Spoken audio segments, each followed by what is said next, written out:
Hi, everyone. Welcome to another virtual learning series video. I'm Atau Sakuma. Joining me is Jon Yamasato, partner and musician and realtor extraordinaire, as well as Melvin Leon Guerrero, one of our very most favorite masters in real estate, our very own partners. Hi, guys. How are you guys doing? Very well. Awesome. Very good. Thank you. Right. Happy to be here. Hey, so we have a topic today that a lot of agents are interested in. In fact, in a lot of the Zoom meetings that I'm a part of, this topic is brought up a lot, and it is virtual open houses. And in fact, if you're paying attention, a lot of different companies are doing it, a lot of different ways. So people are being very creative with it. But I wanted to have you guys on as sort of early adopters to this, and you guys have done multiple. Jon, for me anyways, you're one of the first ones that I know of in our firm that started doing virtual open houses. Can you kind of go over sort of your mindset, what your intentions or your goals were in doing this? Because of the downtime, I've been thinking about prospecting more because you're not as busy with all the other ancillary things that go on in real estate. There's different ways to touch your clients, right? There's face-to-face, which was very hard to do. There's phone calls, and then there's social media, texts, emails, all those things. And I thought, okay, well, if I do a little bit of each, maybe I can get the word out there that I'm still a realtor and I'm still open for business. So the virtual open house was just a way to add to the social media, because I'm really bad. Like, I always forget. I go to show property and I'm supposed to post it to my Instagram or whatever, and then I get home like, I totally forgot to do stuff, on the real estate side. So the virtual open house was a way to just add to my to my social media without being too direct. People can tune in or they can't, and it gives a way for me to also show off my listings that I have. So that was the thought process through it. Just go to you, Mel. I know that my understanding is you had, again, early adopter as well, but you contacted Jon, you saw what he had been doing, you asked for some advice. Tell us a little bit about how that went, what you incorporated. Yeah, I noticed that Jon was promoting a virtual open house, and I knew I wanted to do it. I just didn't know how to go about it. Right. And so that's why I did contact Jon to kind of get his tips and, how did it go and what can I do for my virtual open house. I knew that I needed to do something because towards the ending of April, my client was requesting for an open house, and we were hoping that the state will allow us to start having open houses in May. And that didn't happen. Did not happen. Yep, when that didn't happen, yeah. I wanted to make sure that I gave my clients the opportunity for me to do a virtual showing or a virtual open house. Right. And when I told that to them, they were super excited because, people just started doing it. And I wanted to make sure that they were aware that I was doing whatever I could to sell this property. And even though we can't have, physical open houses, I didn't want them to look on the internet and see that a bunch of different agents are doing virtual open houses, and yet I haven't done it yet. So I was looking at a standpoint of what can I do to service my clients. And so I was super nervous to do it, but you just have to just go out there and schedule it. You're trying to be proactive. So there was sort of an element of wanting to service your clients, show them that you're doing everything that you can for them. Good. And with regards to some of the advice that Jon gave you, what at that time? What did I say? I don't even remember already. A couple of things that Jon suggested was to have somebody help you with the camera, to follow you as you walk around and you tour the property. Right. And so I, reached out to one of our agents to ask them if they could help me with that. And then the other thing was that Jon kind of suggested that it might be good because if people are in the meeting or in the virtual showing or open house, when they ask questions, that person that's holding the camera could actually tell Jon or ask Jon those questions, and then Jon can answer those questions. So it kind of keeps it interactive. Right. And I thought that was pretty smart too. Oh, good. Good. Yeah. So good tips, Jon. Thank you. Yeah, I've gotten other people call me and ask about, well, why do a virtual open versus just filming a walkthrough? Mm-hmm. And really the only difference is that the interactiveness of the live. So if people were online at the time that you're walking through, they can ask you to, can I look at this closer? Or I have a question about this.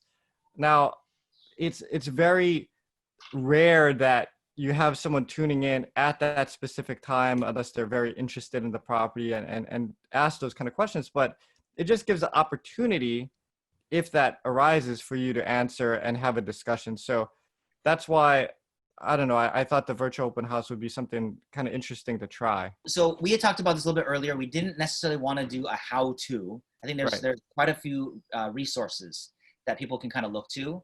So we'll sort of defer to some of the other really good resources. I think our firm has had some resources out there as well. More than that, especially for this video, and we sort of have a limited time, wanted to kind of go over because you guys both use different or chose different platforms to do the open houses on. So maybe you guys can speak to that a little bit, why you choose that platform and how it sort of went. Mel, maybe you can share. Okay, so I don't have a Facebook, and I know I probably should nowadays, but you don't have a Facebook at all.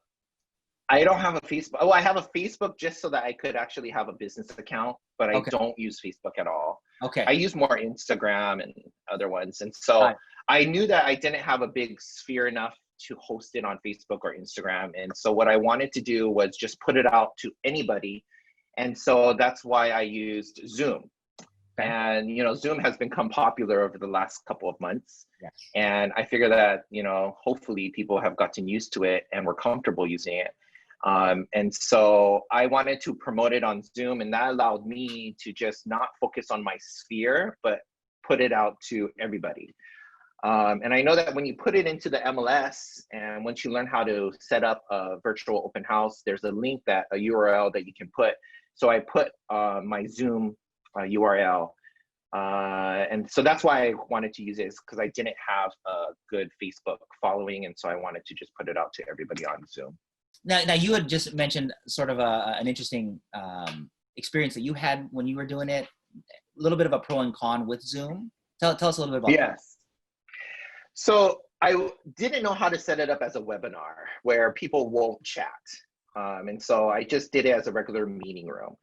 The funny thing is that when I was doing my virtual open house, there was a bunch of brokers that were on there that haven't seen or talked to each other for a while. And so they just started having their own chat. Yeah. And I was like, hey guys, I'm trying to do a virtual open house. Yeah, what's going on? Look at me. But it was it was funny, but at the same time, it was kind of like, okay, let's take that to the side. So that could happen if somebody was doing that. Sure. But I think it added to the excitement of everything going on too, is, people haven't spoken to each other. So this was a nice way for other brokers who haven't seen each other or spoken to each other to actually communicate. Yeah. So I thought that was kind of cool. Yeah, not a terrible con. I think that it was out of not something planned, but it could be pleasant. Yeah. You can make it good. Yeah. Yeah. Yeah. Sort of like a regular open house as well, right? Sometimes you have brokers come in, they chat with each other, and yeah. Very true. Especially if you have refreshments. Yeah. Which is hard to do virtually. Yeah. John, how about you? So I chose to do mine via the Facebook platform, and it's really just because I wasn't super up on the Zoom platform, so I figure I have a large enough sphere within Facebook that there's enough people there. I think I can get some interest. Plus, a lot of the people that I have friends on Facebook are clients, so if they see that I'm working, that's kind of a good thing. So it's a double whammy. Now I don't know, and Mel, maybe you can. I'm going to interview you now, but does Zoom save the video after it's done? You can set it up to save it on a local computer if you do use a local computer to do it. but I Okay. was doing it from my phone. So I'm not too familiar with that, but I know that there is an option that you can save it. Oh, okay. Uh, I wanted mine to live on beyond the time that I was doing it. So that's the other thing about Facebook is that, you know, once you upload it, it's there and you can link back to it if you need to and still keep the video. So that's one of the other reasons why I use that platform as well. Well, Jon, you have a really good, strong social media and a sphere, but also a social media presence. And you did something unique. Debatable, but okay, all right. But you did something unique recently that I've really enjoyed tuning into. Tell us a little bit about what you've been doing. Well, okay. So this is it's very unique to me, but so every Wednesday I've been doing these you know, concerts from my house because you know, that's what all the other, so on one side all the realtors were doing these virtual open houses, so I started doing that. Then I saw people doing virtual concerts, so I started doing that just to kind of keep up with the times. But then I thought, hey, why don't I do my virtual concert from my listing? Yes. And that way I can do play a song and go, this is the, you know, worlds together.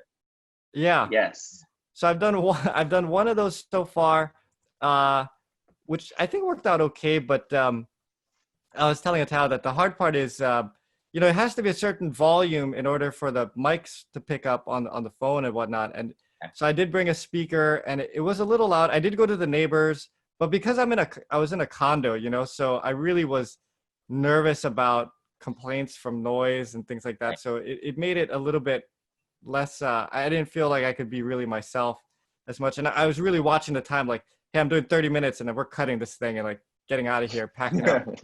So I think if I had a single family house listing, I'd be a little bit more aggressive about that. The bus up the electric guitar and the whammy bar and you were considerate of the neighbors.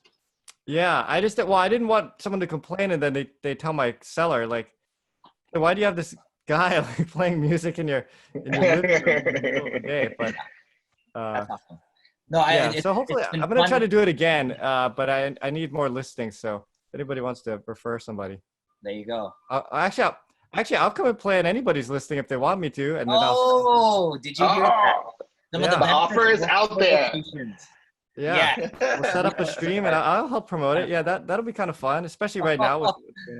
That's huge, you guys. Everyone listening. That's the benefit of listening to this.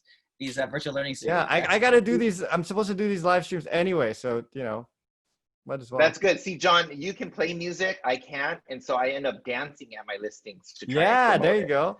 See, you just gotta find. We got to do whatever we got to do. You know? I was thinking even like if you had a nice listing with a nice kitchen, you could do a live stream of you making something in the kitchen, but it's from your listing, and you can just like kind of throw it in as part, like, oh, by the way, I'm at whatever Aloha Street, and so you can kind of try to incorporate something fun into rather than just walking through the house, right? Because you can only do that so many times before it gets old.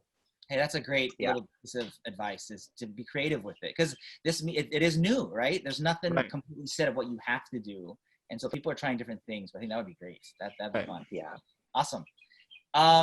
Real quick, what's the response been like? The response is okay. I mean, to be honest, most of the people who tune in for the live are other agents.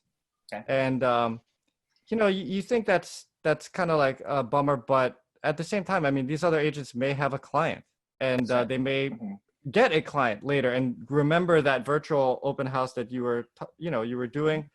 And there's a lot of interaction with them. They ask a lot of questions, but you know, you can track your views. I've been getting more views than definitely people who would come to an open house. That's for sure. Yeah. So a lot of positives. The only problem that I've had is really with the sound. Mel has, I can see he has those AirPods that he's been using, and that's really the key to get good sound. But the first one I didn't use them and people couldn't hear me. And then the second one I tried to use them and I failed getting them hooked up, and so people couldn't hear me. So that's what I've been working on. Technical difficulties. Yeah. Awesome. Melvin. Yeah, it's definitely better to use AirPods. I feel like it picks it up much better. I actually had a mic that I was going to connect, but I had to connect it to my phone, and so it would limit my ability to move around. So I didn't want to do that. So good tip number one, I guess, would be to, invest in some AirPods if you are looking at doing these virtual showings. Couple things on the feedback. First of all, one was I did not share with my clients the link on how I was going to be doing these virtual showings, but they found it, and I did not know that they were on the virtual open house. Right. Good thing I was very professional and I made their property look wonderful. Yeah. But that's one thing to be aware of, is you don't know who can join. Once you put the URL in, it goes to all different websites, and so anybody can join in. And so my client's mom said, oh, she really liked the fact that you did the virtual open house. So good. Be careful as far as who's there. And then the other thing too was, because we were early adopters, a lot of brokers still didn't know exactly what this whole thing meant. And so I had a good conversation with a longtime broker that has been in the business for a while. And she was she was surprised to see how it worked so well. And so we had a good conversation, because, she was like, it's funny, I'm in my office, and usually I go around to broker opens on Wednesdays and Thursdays, and now I'm sitting at home and I'm watching these virtual showings, and I still get to learn about these different homes that are on the market for my clients.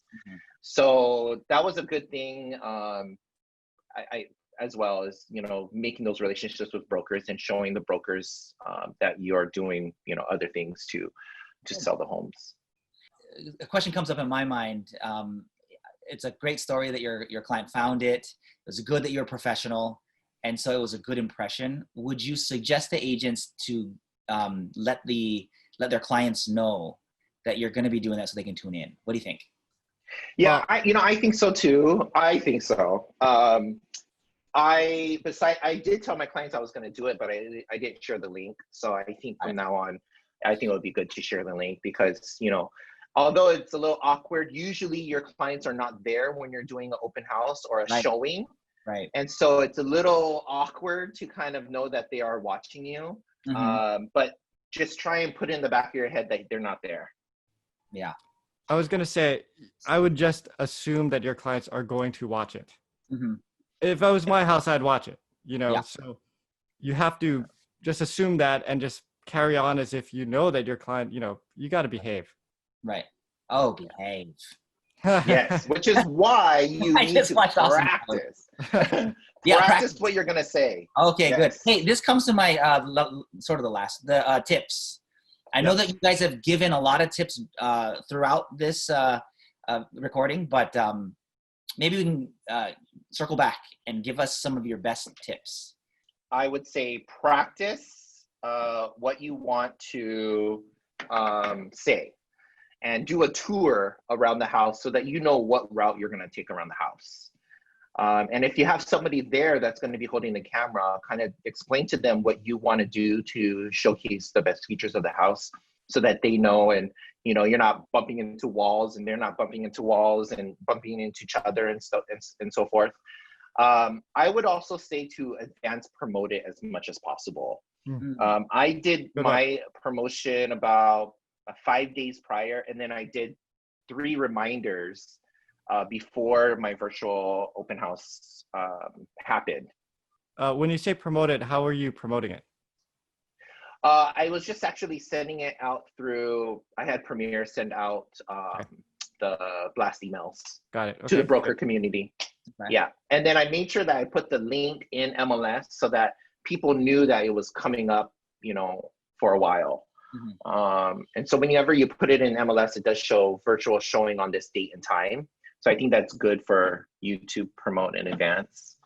And then the other thing was, practice what you're going to say. Oh, one more thing. Yeah. I acted as if the camera was a physical buyer. Okay. So I wasn't worried about who was watching.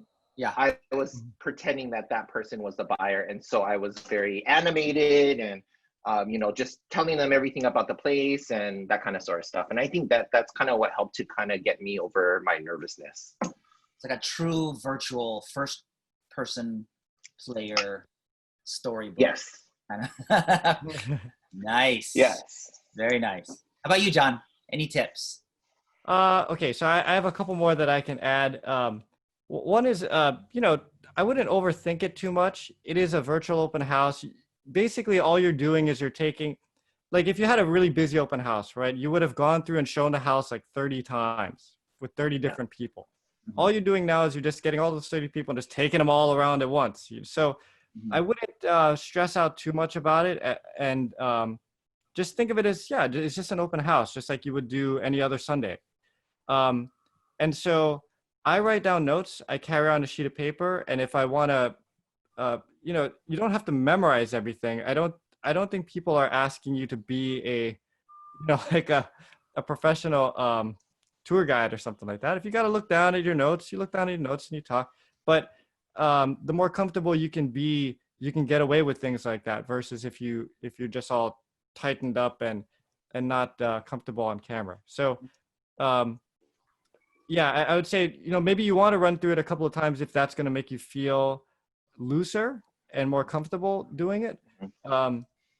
Maybe you can film yourself without being live, and then do it just so you can watch back and kind of see what you do in practice. But yeah, it's an open house. It's going to go to maybe a few hundred people, but you've done it before, so I wouldn't get too much in your head about it.